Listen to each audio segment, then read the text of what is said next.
Me dijo no quiero volver a verte. Después te explico todo lo demás. Tú sabes, yo no soy de ningún tipo. Por eso le pregunté a dónde vas. Espera.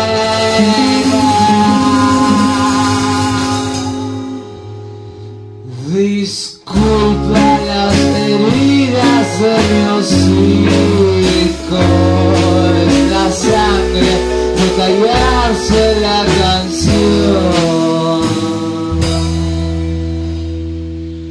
Mosca muerta.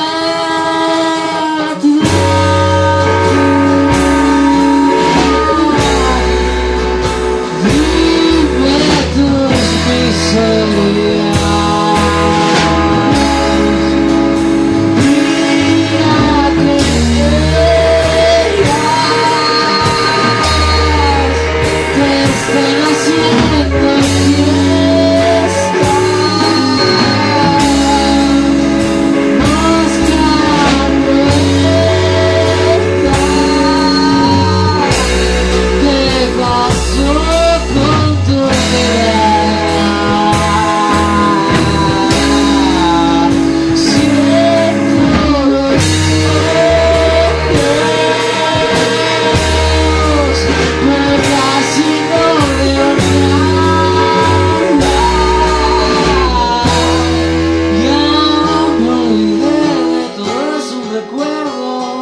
Feliz, estas cosas pasan.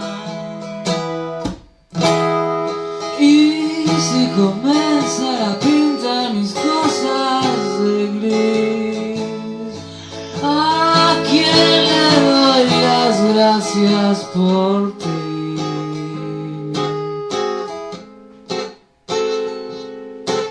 Seguidas en ejercicios de lengua, en ruso, en español y en alemán.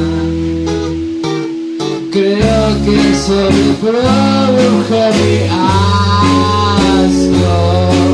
Salga de nuestra vista, por favor, que espera.